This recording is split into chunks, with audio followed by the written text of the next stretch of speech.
Good afternoon, everybody. This is Richie coming at you from the historic Blick Plantation. I am here with my two male offspring.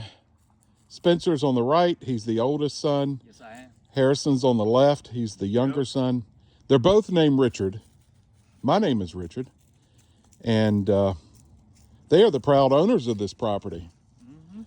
Yep.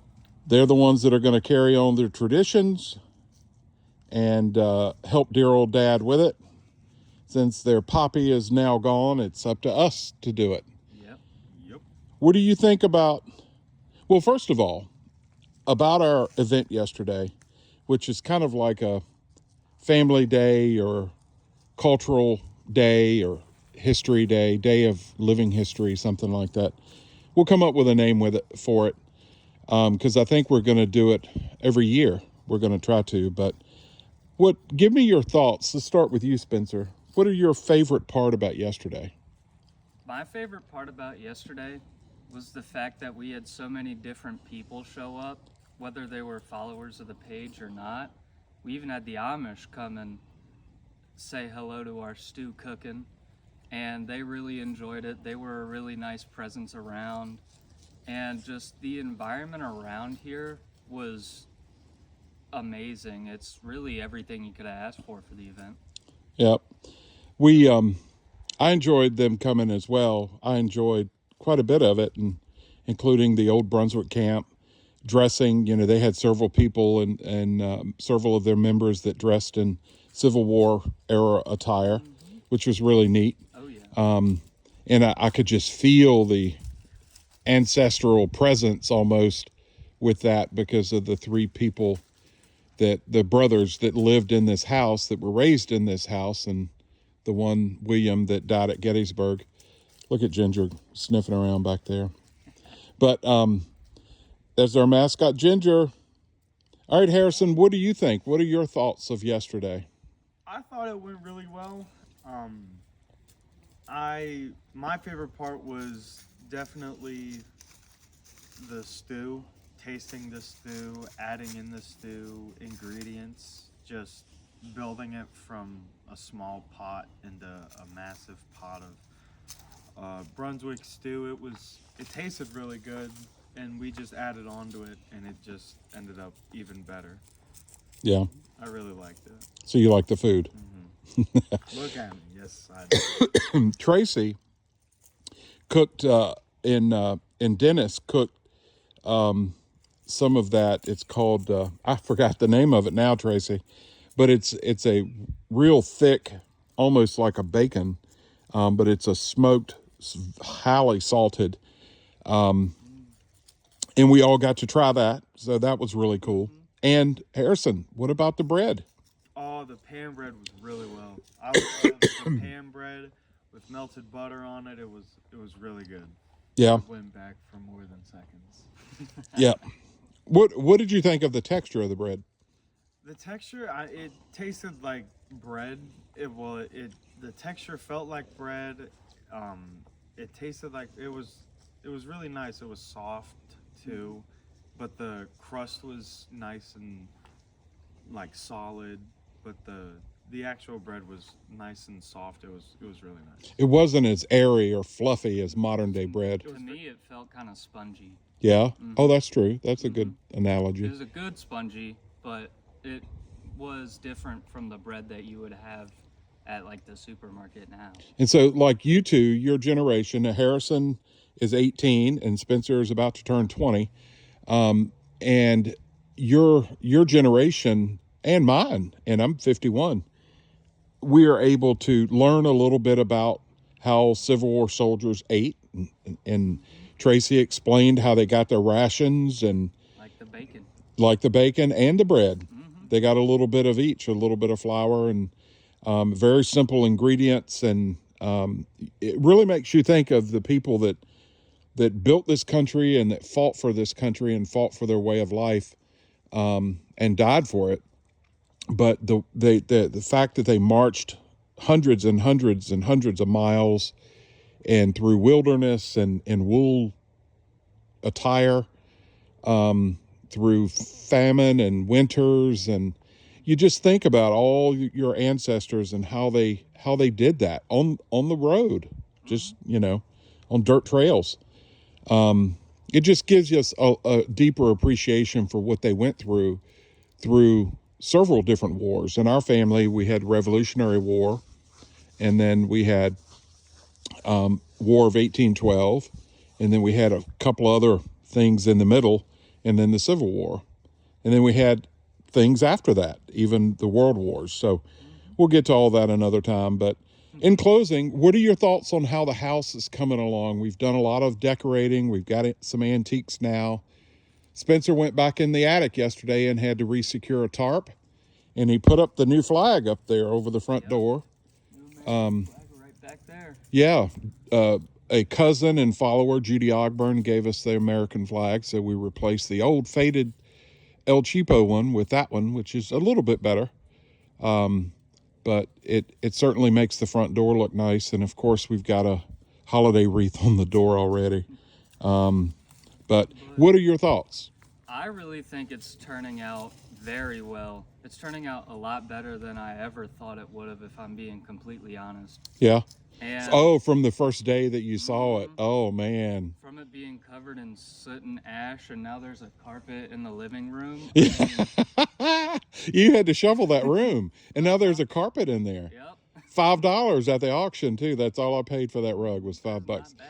It's not period appropriate, but it's carpet, so, and it's a big one, It'll do. It was and it's very got a nice thick on the pad inside. that came with it. And I really think all the tapestries and artwork on the walls just really brings out a certain vibrance of the house that you wouldn't have had before it. Yeah. And What do you think of the military veterans display in there that I made? I thought that was really cool with the stone statue. Yeah. Mm-hmm. Yeah. Yes, that was awesome. And we learned what drummer and fife, F-I-F-E, fife. is. Yep. Learned what a fife was the other day. Yeah, see, all this is how you learn. This is the tangible classroom we talked about. And guess who got to spend the night in the house 2 different nights? Twice. Me. Now, Spencer, you wouldn't do it, No. but He would not. I did. but you did. What did you think? Tell us how that went. Very creaky at night. Windows, obviously having plastic on them, it would blow in and out. But Securely, like it wasn't flapping. It wasn't flapping, but Yeah. it was in and out.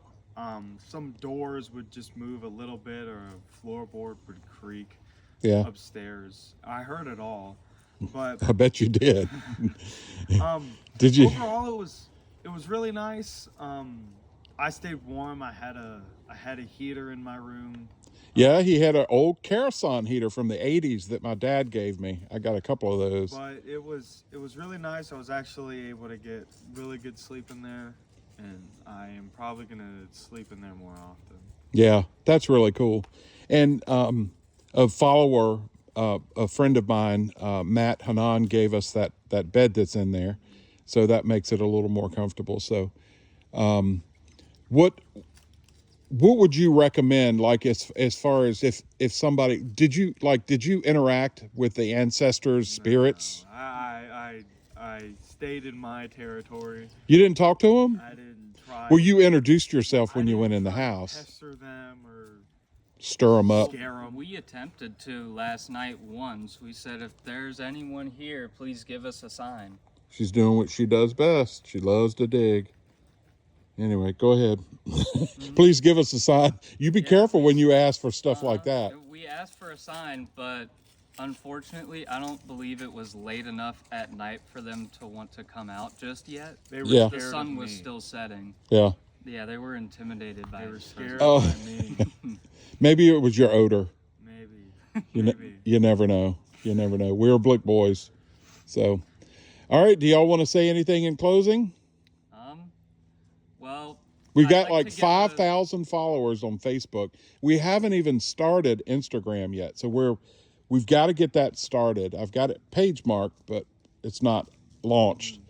But say something to our family's home, 5,000 followers.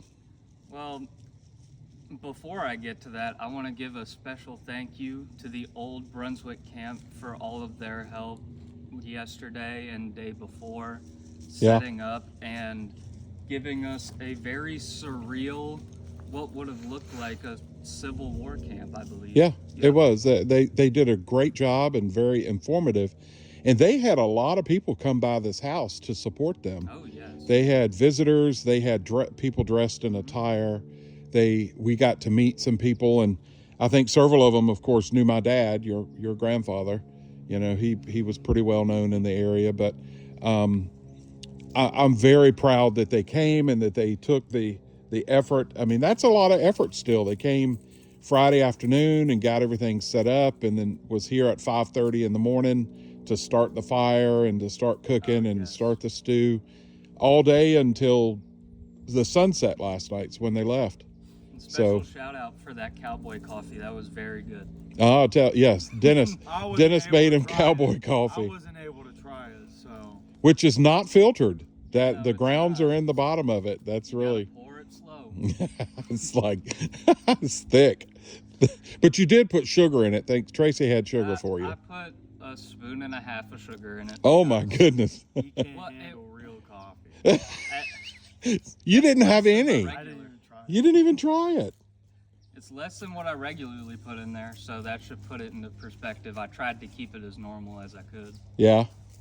Well, But it was still very, very good. Though. I did not get to even taste it, and I do drink coffee. I typically drink mine black with a lot of artificial sweetener, but I didn't bring any artificial sweetener or honey. I do like honey in my coffee some, but I didn't have time. See, that's one of the issues when you do an event like this, is you spend time running back and forth and getting your pot ready and getting the water in it and the chicken boiling and cutting up bacon and doing all this prep stuff. But I wrote down our recipe.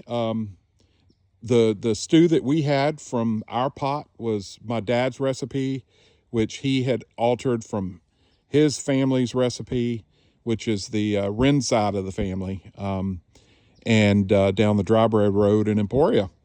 But they used to always do annual stews and family reunion sort of things, and I used the same pots. And the pot that we used, both of them, the one that we did not use, we tried to cook off. But the other pot, both of those pots belonged to your great-great-great-grandfather, Thomas Watson Blick, who's buried out back. Mm-hmm. Yep. It was really his wife, your great-great-great-grandma, Emma, who's buried in Emporia. It was Emma's bleach pots. She used to bleach her clothes and stuff in them. One of them, the other one I think was the food pot, but they're perfectly fine to cook in, and they're in excellent shape. Yeah. And both of you boys, I got 2 pots, I got 2 sons, so you 2 end up with them. Yep. And now you know what to do, thanks to Tracy and and Dennis. They taught us a lot yesterday. Yes, they really did. So we certainly want to extend an invitation at our next event. We'll probably do a little something in the spring, and then at another event maybe next fall as well. But we want to extend an invitation to everybody. If you want to come and learn about that culture, and not just what you hear or see on TV, and not just what you hear in public schools or private schools, if you want to get real kind of hands-on experience from professionals that have kind of studied that culture of our ancestors, it is a source of pride for us. So extend the invitation for everybody to come next time, participate. You can come and set up a tent. You can stay here all night, the night before or the night after, either one. But I think we're going to turn it into like a cultural fair sort of thing. And we're all just going to have fellowship and eat. It's about the food too. Mm-hmm. So, Exactly. yep. But we do cook chicken. So ours is Brunswick stew, but a lot of people call it chicken muddle. And I know chicken muddle can have squirrel and different things in it, possum, but we're cooking Brunswick stew that way. Mm-hmm. All right. It turned out very, very good. All right. Yeah, this has turned into a long video. Sorry about that, everybody. All right, everybody. Thanks for tagging along. We appreciate it. Oh, the driveway. Yeah. That was a lot of effort, and a lot of people donated money so that we could get that gravel in that driveway. And it looks fantastic. It really does. We're able to make the loop. It's not complete. I need one more load of gravel, but I've already raised the money for it. So thank you, everybody. We're going to get the final load of gravel and we'll get it spread. And then that base will be complete. And then the property becomes more usable for classes. But did you two realize that that was a class that they had here? That was a teaching moment all day. That was the first class, the first lessons taught here since the Civil War. Since this was Holly Grove Male Academy, and we believe it shut down at the beginning of the Civil War. And that it may have continued through the Civil War. We don't quite know that yet. But to my knowledge, those are the first lessons taught here by a master. And Tracy is a stew master, by a master. And you learn that culture. And I think that's really cool. So he taught us about the Civil War and about what they ate and how they camped in their tents and all that stuff. And he taught us about pride in your culture. Yes. And pride in your family. And we are very proud of our family. So, but that's really cool. So that's the first classes that's been taught since the Civil War. And it was about the Civil War. That's really cool. All right, everybody. Thanks for tagging along. We got to head out. Bye-bye. Bye, everyone. Ginger, say bye.